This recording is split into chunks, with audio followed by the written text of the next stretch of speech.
역사적으로 사람들이 성을 만드는 몇 가지 이유가 있었습니다. 도읍을 만들거나 군사적 요충지라고 하는 목적을 가지고 활용하기도 했습니다. 그렇게 발달하면서 오늘날에는 지방의 행정도시를 만든다든지 산업의 발달을 목적으로 한 목적 도시를 만들기도 했습니다. 생각해 보니까 싱가포르 역시 도시 국가로서 그런 유사한 특징을 가지고 있습니다. 그런데 하나님은요, 이 주거가 아닌 특별한 기능을 가진 성읍 혹은 도시를 만들라 명령하십니다. 그 도시의 이름이 도피성이라고 하는 것입니다.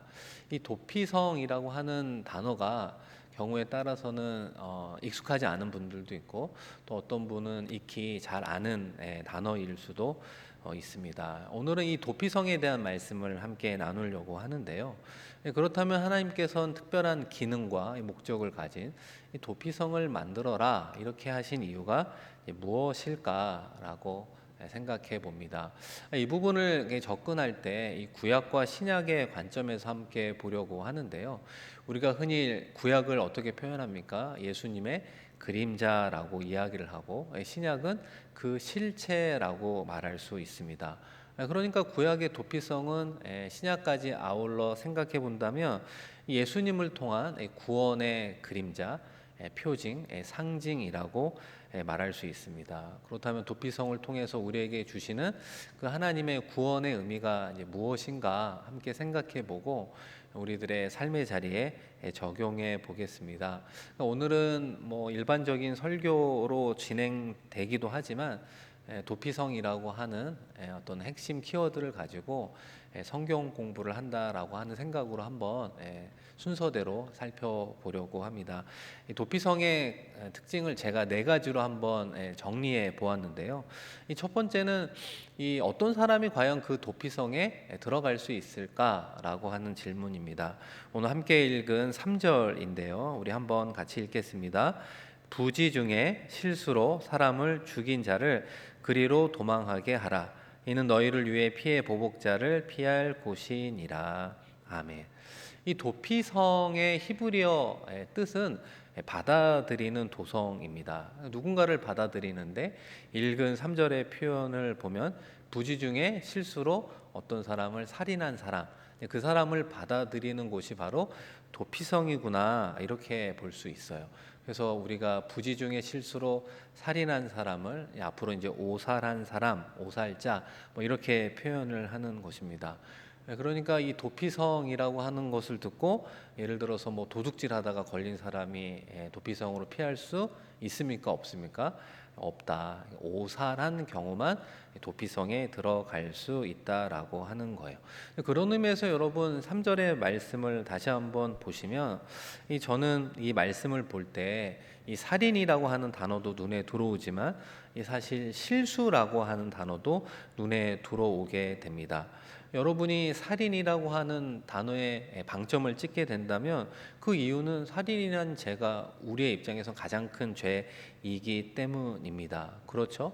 그러나 하나님의 구원의 그 시작은요, 이 살인이라고 하는 것도 결과이긴 하지만 이 실수라고 하는 원인으로부터 시작이 되고 있는 겁니다. 그러니까 하나님의 이 도피성을 통한 구원의 그 어떤 그 수용성이라고 하는 건 이 실수로부터 시작되어 살인까지 이르게 되었던 사실은 모든 사람을 수용하고 구원하고 있구나 우리가 엿볼 수 있다는 것입니다. 그러니까 흥미로운 점은 이 실수라고 하는 히브리어 단어의 원어는요, 이 사실은 길을 잃다라고 하는 겁니다. 길을 잃어버렸다라고 하는 거예요. 살다 보면 우리도 실수를 하게 되잖아요. 크고 작은 실수를 통해서 우리가 가야 되는 인생길을 잃어버리게 되었다 이렇게 볼 수 있는 것이고, 그런 측면에서 하나님의 구원은 어떻게 우리에게 임하는 것입니까? 잃어버린 나의 길을 찾아주시는 거예요. 찾아주시고 내가 어떻게 새롭게 인생의 길을 가야 되는지 바로잡아 주는 것이 하나님의 구원의 영역 속에 들어가 있구나라고 하는 것을 보게 됩니다. 그런 의미에서 우리가 어떤 신앙의 자세 혹은 역할이 필요할까? 그것은 우리의 작은 실수라도 하나님 앞에 내어놓는 신앙의 자세가 필요하다는 것입니다. 우리가 야고보서 말씀에 욕심이 잉태한즉 죄를 낳고 죄가 장성한즉 사망을 낳느니라. 결국 사망은 결과지만 그 사망을 만드는 것은 작은 욕심으로부터 시작돼서 커져가고 있음을 신약 성경도 이야기하고 있는 거예요. 그런 의미에서 나의 크고 작은 실수는 어디에서 나오는가 생각해 보면 내가 할 수 있다라고 하는 나의 인생의 주어가 내가 되었을 때 나오는 것이 바로 실수이지 않겠습니까? 그런데도 그것을 깨닫지 못하고 또 인생의 주어가 하나님이 아니라 내가 되었을 때 나의 삶이 어떻게 보면 실수투성인 실수의 연속인 인생을 살아가고 있는 것이 아니겠습니까? 그렇기 때문에 그 실수가 하나님 안에 있을 때만 만회가 될 수 있음을 우리가 꼭 기억해야 됩니다. 이 두 번째로요. 이 하나님께서 모세를 통해서 일찌감치 명령한 이 도피성은 총 몇 개로 구성이 되어 있냐면 이스라엘 영역의 6개로 하나님께서 준비하도록 했습니다. 여러분 한번 지도를 보시면 이제 그 6군데가 나오게 됩니다. 여러분의 눈에 보이는 그 원의 중심에 있는 도시가 그 6 도피성의 이름이죠. 그래서 요단강의 가운데 있습니다. 요단강 동쪽에 보시면 루벤의 베셀, 가세, 길랏, 라모, 그다음에 므낫세 반지파의 골란 이렇게 표현이 돼 있죠. 그리고 왼쪽 요단 서쪽을 보시면 맨 위에 그 지역이 이제 갈릴리잖아요. 게데스. 그다음에 지금으로 따지면 사마리아로 보이는 세겜, 그리고 유다 지역의 헤브론. 이렇게 이제 구성이 되어 있습니다. 그런데 이 6개 도피성의 위치의 특징이 무엇이냐면 이스라엘에 살고 있는 사람은 누구나 하루 안에 갈 수 있는 거리를 계산해서 만들었다라고 하는 것입니다. 그러니까 너무 멀면 갈 수가 없잖아요. 그러니까 하루 안에 도달할 수 있는 거리로 계산해서 도피성을 정하게 되었다라고 하는 겁니다. 그리고 또 어떤 특징이 있냐면요. 여러분 그 유다의 헤브론이라고 하는 여러분 보시기에 왼쪽 맨 아래 보시면 헤브론이 있잖아요. 그 헤브론은 지난 주일에도 말씀을 드렸던 기랏 아르바 곧 헤브론. 그리고 헤브론을 갈렙의 땅이 되었는데 갈렙이 이 땅을 어떻게 표현했죠? 이 산지를 내게 주소서. 그러니까 이 6개의 도피성의 특징은 산지에 있었습니다. 왜 산지에 있었을까요? 누구나 쉽게 볼 수 있기 때문에 그렇습니다. 높은 곳에 있어서 어디 있는지 알 수 있고 하루 안에 갈 수 있었습니다. 뿐만 아니라 도피성으로 이어지는 길 중간중간에 큰 푯말이 있었던 거예요. 우리말로 하면 도피성 이렇게 안내하는 푯말이 있었다. 그리고 유대인의 전승에 의하면 그 도피성으로 이어지는 길은 폭이 14m가 될 정도였다. 이렇게 이야기를 합니다. 그리고 가장 큰 특징은 무엇이냐면 이스라엘 백성들만 가는 것이 아니라 이방인도 갈 수 있었다. 심지어는 가나안 땅에 이스라엘에 여행을 왔던 여행객조차도 그 도피성을 이용할 수 있었다. 그래서 오살한 경우에 그 도피성에 들어가면 어떻게 보면은 살 수 있는 모든 제반 조건이 갖추어져 있었다. 이렇게 볼 수 있습니다. 그러므로 이 오살자에 해당하는 경우는 이 도피성에 들어가야 살 수 있습니다. 그러니까 우리가 사실 저도 좀 편하게 말하고 여러분도 좀 편하게 들어서 그렇지 그 당시에 내가 실수로 인해서 누군가의 생명을 피해를 주었다. 그런 오살자가 되었다. 그러면은 이 도피성에 들어가지 않으면 죽을 운명이 되었습니다. 그러니까 이 도피성에 들어가느냐 들어가지 않느냐는 사느냐 죽느냐의 문제라고 볼 수 있어요. 큰 죄를 지은 사람이 이 도피성 안에 들어가면 사는 거고 들어가지 않으면 죽는다라고 하는 것을 이 도피성을 통해서 우리에게 이야기하는 것입니다. 그 이유가 무엇이냐면 아무리 실수로 사람을 죽여도 우리가 요즘 말로 하면 과실치사가 되어도 그 당시에는 피해 보복자라고 하는 말이 있었습니다. 히브리어로는 이제 고엘이라고 표현을 쓰기도 하는데 어쨌든 실수로 누군가를 죽이면 그 죽은 사람의 가장 가까운 친족이 그 오살자를 죽여도 되는 거예요. 그리고 죽여야만 되는 겁니다. 그게 그 당시 합법이었습니다. 그러니까 내가 실수로 큰일을 저지르게 됐어요. 그러면은 그냥 뭐 경찰서 가서 신고하고 그냥 사건 마무리 이게 아니라 그 일이 발생하면 그 사람은 딱 무엇을 떠오르게 됩니까? 내가 어디로 가야 된다?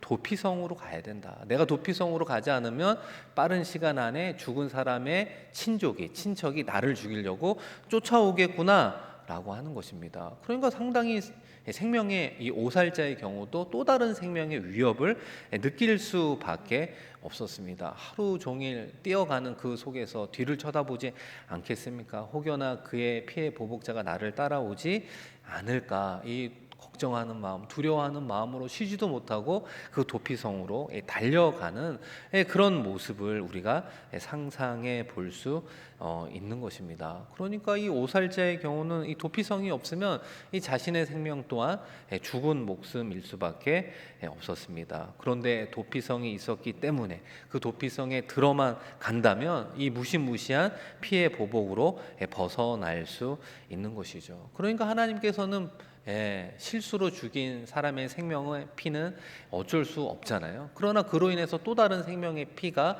이 땅을 적시는 것을 방지하기 위해서 도피성을 만들어 주었던 것입니다. 그러니까 자신이 오살자가 된다면 이 도피성에서만 유일하게 살아갈 수 있는 것이죠. 내가 오살자라고 되었을 때 이 도피성이 정말 나의 구원처가 되고 피난처가 되고 이 안식처가 되는구나라고 말할 수 있는 것입니다. 우리가 한번 그 기도의 관점에서도 적용해 보면 이렇지 않습니까? 기도의 관점으로 볼 때 여러분은 언제 교회 와서 기도하기를 즐거워하십니까? 그죠? 생각해 보면은 평소에도 교회 와서 기도하기를 원하지만 우리의 연약함이 있잖아요. 이 작은 기도의 제목보다는 아무래도 비교할 수 없는 큰 기도의 제목이 있을 때 우리의 발걸음이 교회를 향하던 경험들이 있지 않습니까? 사방에 우겨싸움을 당해 정말 아무런 도움을 구할 수 없는 그런 절체절명의 상황이 되었을 때 정말 우리는 누가 뭐라고 이야기하지 않아도 낮이던 밤이던 새벽이던 교회에 와서 하나님께 도움을 구하는 그런 신앙의 경험이 우리 가운데 있었을 것입니다. 생각해 보면 그런 의미에서 기도라고 하는 건 하나님께서 우리에게 베풀어 주신 은혜의 여러 혜택 중에 은혜 중에 은혜가 바로 기도라고 생각합니다. 그런 면에서 우리 하나님을 믿는 성도는 어떤 사람들입니까? 이 기도권을 가지고 있는 사람이에요. 이 기도의 권리, 더 나아가 기도의 특권, 그것을 소유한 사람이라고 이야기할 수 있는 것입니다. 그런 의미에서 여러분, 기도는 의무가 아니라 권리입니다. 그죠? 새벽 기도 생각해 보면 이른 새벽에 어떻게 일어나 교회에서 혹은 가정에서 하루를 시작할 수 있을까? 이렇게 생각하면 의무가 되는 것이고요. 그것이 아니라 내가 오늘 하루를 하나님께 맡겨 드릴 수 있는, 정말 기도를 통해 주님의 피난처, 그죠? 주님의 안식처로 나아갈 수 있음을 믿고 믿음으로 선포하는 사람은 바로 그 기도의 권리를, 기도의 특권을 정말 잘 활용하는 사람이 아니겠습니까? 그런 의미에서 우리 한번 따라해 보시겠습니까? 기도는 의무가 아니라 특권입니다. 기도는 의무가 아니라 특권입니다. 아멘. 기도는 특권이라고 하는 거예요. 하나님께로 나아갈 수 있는 특별한 권리라고 말할 수 있는 것이죠. 왜 우리의 기도가 하나님 앞에 상달될 수 있는 특권이라고 이야기하겠습니까? 하나님께서 왜 우리를 의인으로 바라봐 주십니까? 예수 그리스도의 보혈이 우리를 덮고 있기 때문에 우리의 안으로는 죄인이고 연약함 투성이 있지만 하나님께서는 보혈로 쌓여져 있는 우리를 보기 때문에 우리를 의인이라 칭하여 주시지 않습니까? 마찬가지의 원리로 우리가 기도할 때 누구의 이름으로 기도를 합니까? 예수 그리스도의 이름으로, 예수님의 이름으로 기도합니다. 아멘. 이렇게 올려드린 기도는 그 내용에 상관없이 하나님께서는 어떻게 그 기도를 들으십니까? 예수 그리스도의 보혈로 덮여져 있는 기도로 하나님께서 받아 주시는 것입니다. 그렇기 때문에 그 내용이 때로는 부족하고 그 기도가 때로는 유치한 것 같고 그 기도가 때로는 부족해 보일지라도 예수의 보혈로 덮여진 기도가 하나님 앞에 올라가는 것이죠. 그래서 계시록에는 그 기도를 아름다운 성도의 향기라고 표현하고 있는 것입니다. 그 기도의 특권을 통해 날마다 시마다 우리의 실수와 우리의 하루와 우리의 생명과 우리의 모든 것을 하나님께 올려드리는 우리가 되었으면 좋겠습니다. 이 세 번째로요, 이 오살자라고 할지라도 이 도피성에 다 들어갈 수 있는 것은 아닙니다. 그 도피성 입구에서 일종의 절차 하나가 있음을 우리에게 말하고 있는데요. 우리 4절 말씀이에요. 우리 4절을 한번 읽어보겠습니다.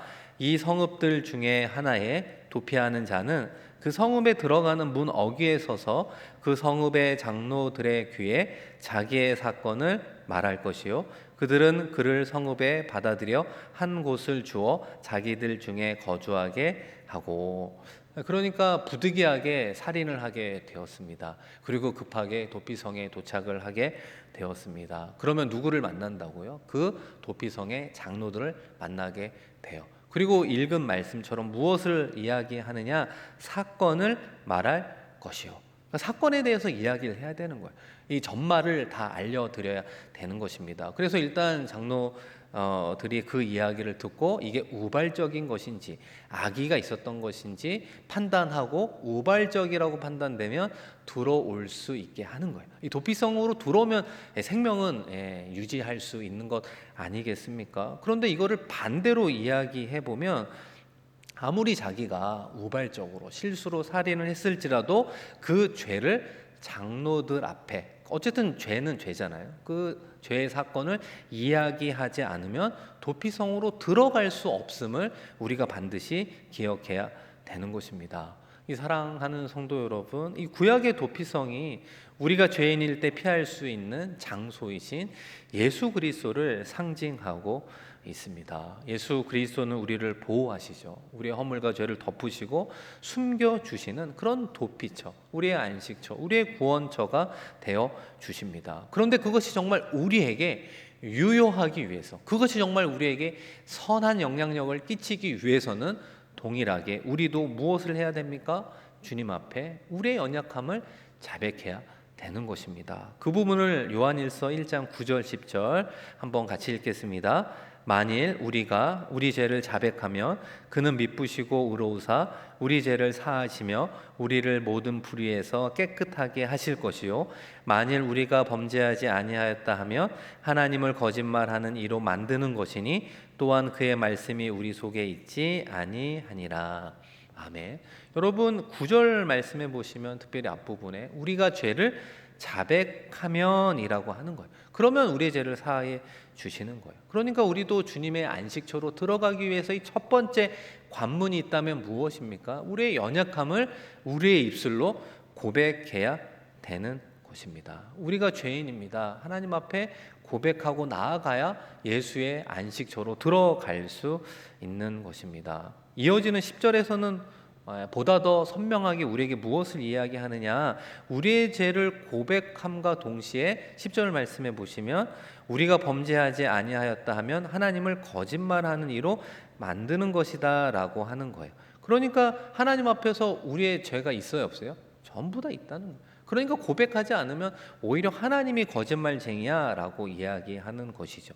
그러니까 우리의 죄를 고백한다는 것은 곧 어떤 의미가 함의되어 있는 것입니까? 인정한다는 거예요. 진실로 내가 하나님 앞에 죄인입니다 라고 하는 것을 인정하는 것이 주님의 피난처에 들어가는 첫 관문임을 이야기하는 거예요.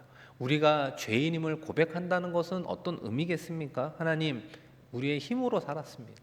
우리의 능력으로 살았습니다. 우리의 인맥으로 살았습니다. 우리의 경험을 의지하여 살아왔음을 하나님 앞에 고백하는 것이 우리의 죄를 고백하는 것이 아니겠습니까? 그런데 그렇게 살아가는 우리의 인생이 실수투성이었습니다. 그 실수의 결과도 책임지지 못하고 만회하지 못하는 인생이었습니다라고 고백할 때 주님께서 우리를 받아들여 주시고 주님의 평안의 안식처로 우리를 초대해 주고 있는 것입니다.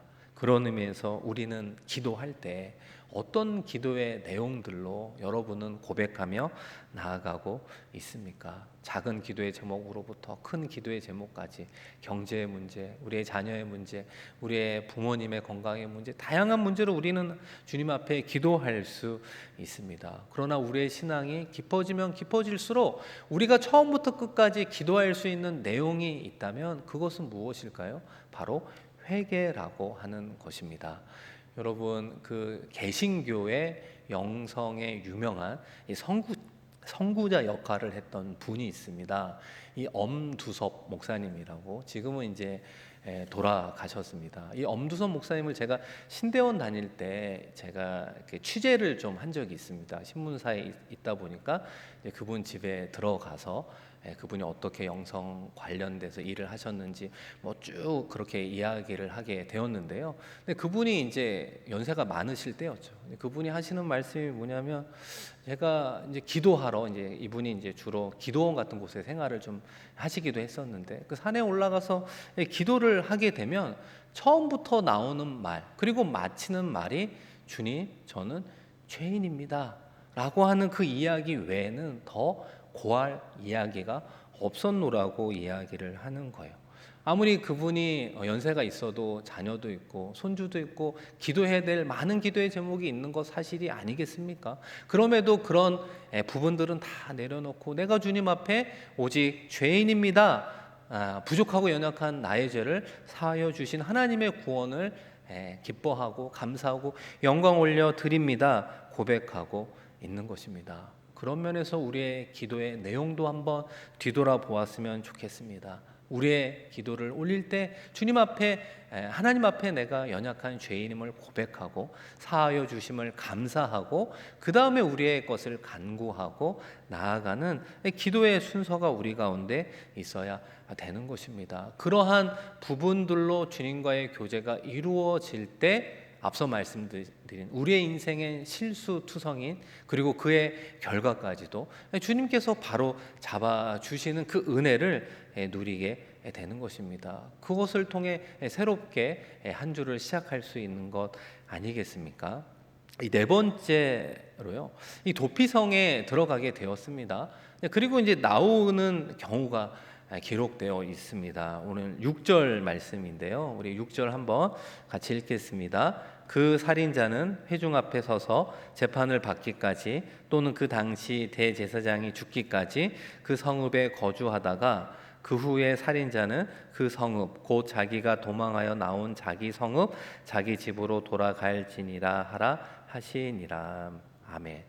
이 앞부분에 보시면 이 오살자가 일단 들어가고 그 다음에는 무엇을 받냐면 공정한 재판을 받게 됩니다. 그러니까 더블 체크를 하게 되는 것이죠. 그 결과 오살이구나 판명이 되면 이제 도피성에 머물 수 있는데, 그 머무는 기간이 그 이스라엘의 대제사장이 한 명이잖아요. 대제사장이 죽을 때까지 머물게 됩니다. 그러면 이제 죽으면 본성으로 돌아갈 수 있어요. 그러나 반대로 회중 앞에서 재판을 했는데 그게 오살이 아니다 이렇게 판명이 되면 고의성이 드러나는 거죠.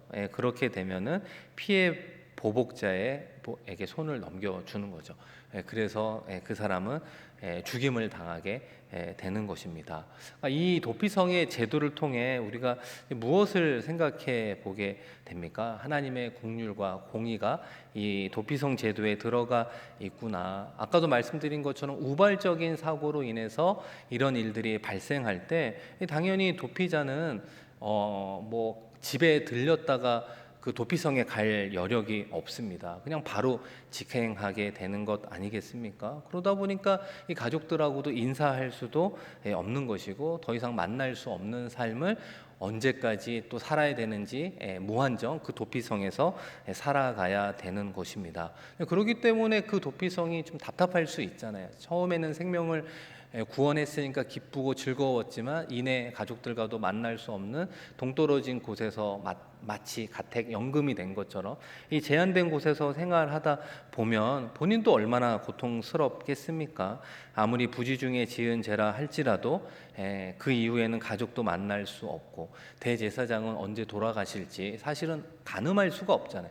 10년 후인지 20년 후인지 30년 후인지 알 수 없는 그 기간 동안 이 도피성에서 어떻게 보면 조금은 힘겨운 삶을 살아가게 되는 것이죠. 그러니까 결과적으로 그 오살자의 경우도 자신의 어떻게 보면 죄를 근신하는 그런 어떤 일들을 하게 하는 것입니다. 또 하나 이 도피성의 제도는 또 누구를 배려하고 있습니까? 아무리 실수로 과실치사라 할지라도 어쨌든 누군가가 죽었다면 그 죽은 사람은 그 가족들의 입장에서는 얼마나 억울하고 또 분통이 터지는 일이겠습니까? 그런데 그 오살한 사람이 만약에 같은 동네에서 아무런 제약도 없이 활보하고 있다? 이것을 보게 될 때마다 참기 어려운 그런 감정이 들 수밖에 없는 것입니다. 그러니까 불의의 피해를 입은 사람들도 그 오살한 사람과 만나지 않도록 그런 어떤 제한을 둠으로써 피해를 입은 사람들도 살아갈 수 있도록 배려해 주는 그런 하나님의 긍휼과 공의가 사실은 이 도피성 제도 가운데 들어가 있음을 보게 됩니다. 그리고 읽은 그 말씀처럼요, 이 대제사장이 죽을 때 일종의 사면을 해주는 것을 보게 됩니다. 왜냐하면은 대제사장이 1년에 한 번 대속죄일이라는 게 있잖아요. 이스라엘의 모든 죄를 한번 주님 앞에 속죄하는 그 제사장으로서 역할을 하는 모습을 보게 됩니다. 그러다 보니까 대제사장의 죽음이 이 살인자의 죄를 대속할 수 있구나, 우리가 이렇게 확인할 수 있다는 것입니다. 여기서 한 걸음 더 나아가 대제사장은 신약의 누구를 상징합니까?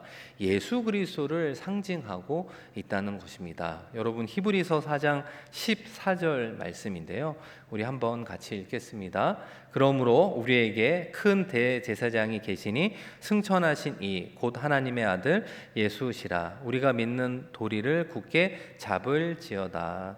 아멘. 대제사장이 죽어야 도피성에 피해 있던 살인자가 집으로 돌아올 수 있습니다. 마찬가지로 예수 그리스도의 십자가의 그 죽음이 모든 죄인이 구원 얻을 수 있는 진리임을 상징하고 있습니다. 그래서 이 구약의 도피성은 예수 그리스도를 예표하고 있는 것입니다. 특별히 예수 그리스도의 이 도피성은 우리에게 무엇을 이야기합니까? 실수로만 이루어진 죄를 용서해 주시는 것이 아니라 때로는 우리의 연약함으로 고의적으로 악의적으로 행했던 모든 죄를 예수 그리스도의 보혈로 씻어주시고 덮어주시고 사해주시는 그런 하나님의 은혜를 엿보게 되는 것이죠. 그러니까 우리 모두가 담대하게 예수님에게로, 나의 피난처가 되시고 나의 안식처가 되시고 나의 구원처가 되시는 주님에게로 달려갈 수 있음을 보아야 하는 것입니다. 사랑하는 성도 여러분, 오늘 말씀을 마무리하면서 우리가 몇 가지를 적용하며 설교를 마무리하려고 하는데요.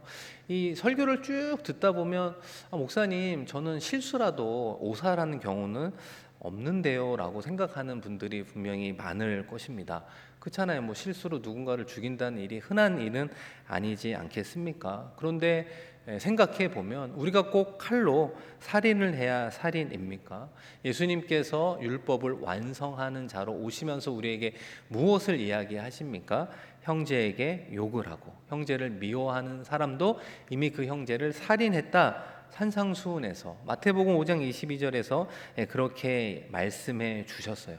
그렇게 좀 더 엄격하게 적용을 해본다면 내가 던지는 무심코 한 말 한마디가 누군가에게는 상처가 되고 누군가에게는 살인과 같은 큰 아픔을 주고 있는 것 아니겠습니까? 그렇게 생각해 본다면 오늘도 어떻게 보면 앞으로 살아가는 한 주의 삶에서도 우리는 하루에 여러 번 부지 중에 오살을 우리는 행하며 살아가고 있을 수 있다는 것입니다. 그러니까 꼭 실수로 물리적인 살인만을 뜻하는 것이 아니라 우리의 연약함 속에 나오는 모든 죄를 우리 주님께서 사해 주셨고 그 주님의 안식처로 우리가 나아가야 된다라고 하는 것입니다.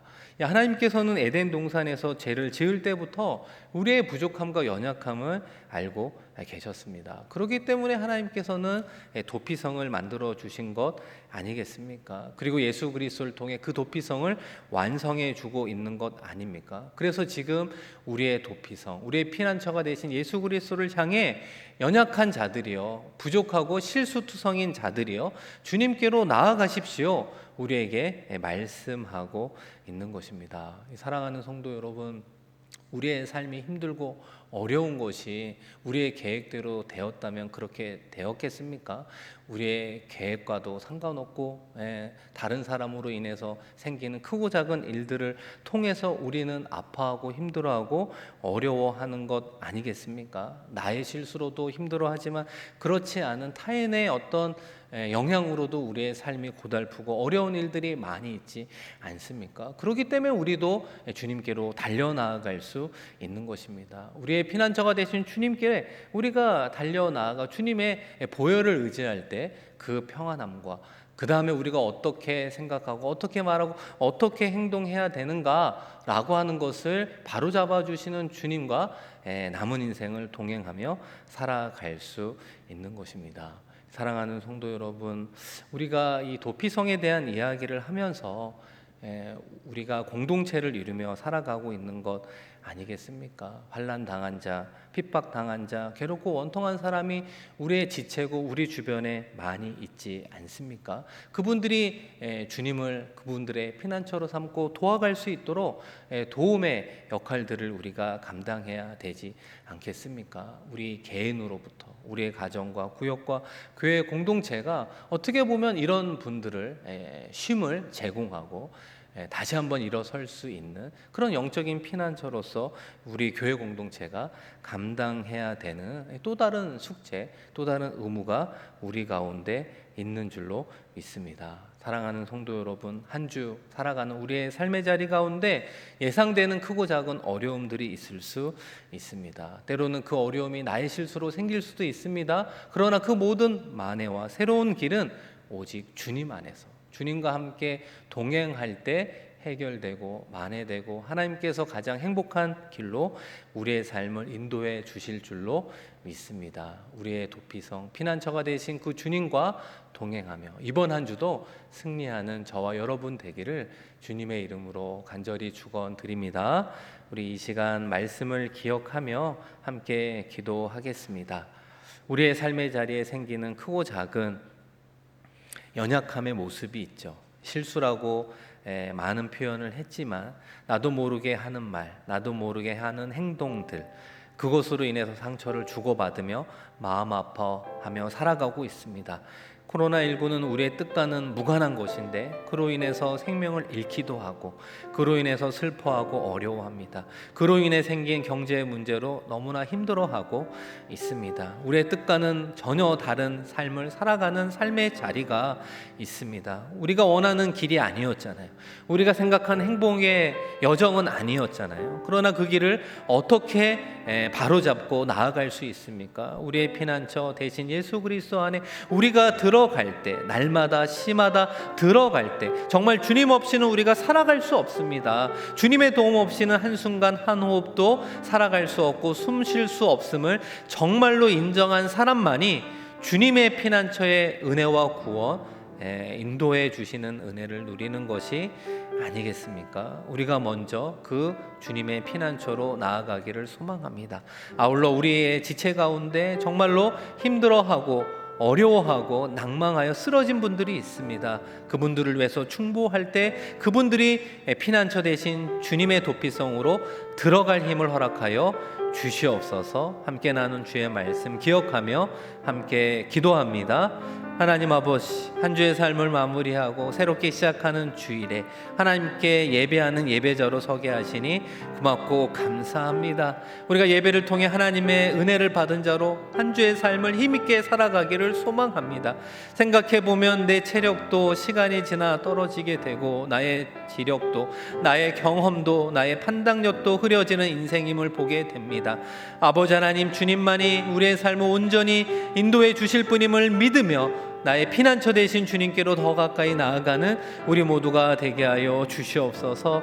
살아가는 삶의 자리에 아버지 하나님, 부지 중에 우리의 실수로, 우리의 언행으로 많은 지체들에게 아픔을 주고 있었던 우리의 연약함을 보게 하여 주시옵소서. 아버지 하나님, 그것을 깨달을 때마다 예수 그리스도의 보혈을 의지하며 고백하며 나아가게 하여 주시옵소서. 기도할 때, 하나님 앞에 서게 될 때, 하나님, 저는 정말 부족하고 연약한 죄인입니다라고 고백을 하게 되면 우리의 기도가 전부 하나님께 올려드리게 되는 줄로 믿습니다. 그것을 고백하며 그 죄인으로 인해 생기는 모든 문제도 하나님께서 아시는 줄로 믿습니다. 하나님께서 예수 그리스도를 통해 우리를 구원하시고 하나님 나라의 일꾼으로 자녀 삼아 주셨사오니 우리의 잘못된 인생의 길도 바로잡아 주시며 다시 한번 일어나 걸어갈 수 있는 힘과 용기를 더하여 주시옵소서. 아버지 하나님, 한 번 더 기도합니다. 싱가포르 하나님 교회 지체 가운데 너무나 크고 어려운 일로 인해서 마음 상하고 힘들어하는 이들이 있음을 보게 됩니다.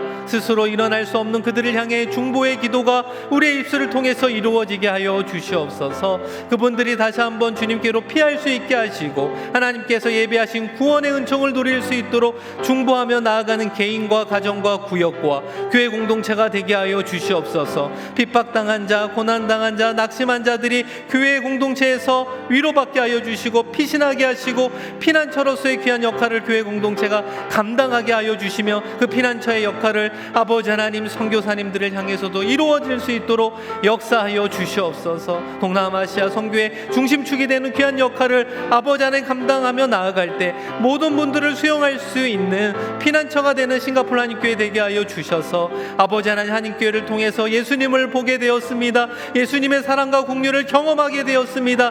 고백하는 많은 이들이 이루어지게 하여 주시옵소서. 우리 한 사람 한 사람을 하나님의 자녀 삼아 주셨사오니 기도의 특권을 누리게 하여 주시고 기도의 권리를 누리게 하여 주셔서 예수의 이름으로 선포하며 나아가게 하여 주시옵소서.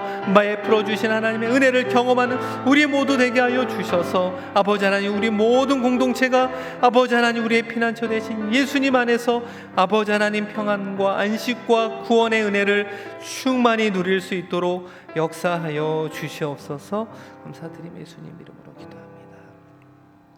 나의 도피성이요 나의 피난처 되신 예수님을 찬양합니다. 우리의 죄를 구원하기 위해 이 땅에 오셨고 십자가에 피 흘려 주시고심으로 말미암아 우리 모두가 예수님에게로 달려 나아갈 수 있는 은혜를 더하여 주셨습니다. 특별히 우리에게 주신 은혜의 많은 혜택 가운데 기도의 특별한 권리를 누리며 나아가게 하여 주시옵소서. 주님 앞에 기도하며 나아갈 때 많은 기도의 제목들이 있지만 그 기도의 제목들 앞에 하나님 앞에 나는 죄인입니다. 연약한 자입니다. 하나님 없이 하나님을 의지하지 않고 살아왔음을 고백하는 아버지 하나님 회개의 기도로부터 시작하여 우리의 연약함을 하나님께 아뢰어 나아갈 때 입술의 고백으로만 그치는 것이 아니라 정말 우리의 삶의 자리에 잃어버린 궤도가 바른 궤도로 올라서게 하시고 정말 행복한 길을 걸어갈 수 있도록 우리의 인생길을 바르게 인도하여 주시옵소서. 주님 붙잡고 이번 한 주도 승리하며 나아갈 수 있도록 역사하여 주시옵소서. 아버지 하나님, 싱가포르 한인교회가 주님처럼 피난처의 역할을 감당하며 나아가기를 소망합니다. 정말 자신의 입술로 기도하지 못할 정도로 핍박과 고난과 어려운 가운데 있는 이들을 향해 중보의 입술을 열어 기도하는 우리가 되게 하여 주시고 어렵고 힘든 이들이 교회에서 안식할 수 있게 하여 주시며 아버지 하나님, 주변에 있는 선교사님들이 싱가포르 한인교회에서 평안과 안식과 하나님의 사랑을 느끼기에 부족함 없는 공동체로서 그 역할을 감당하며 나아가게 하여 주옵소서. 감사드리며 귀하신 예수 그리스도의 이름으로 축복하며 기도드립니다. 아멘.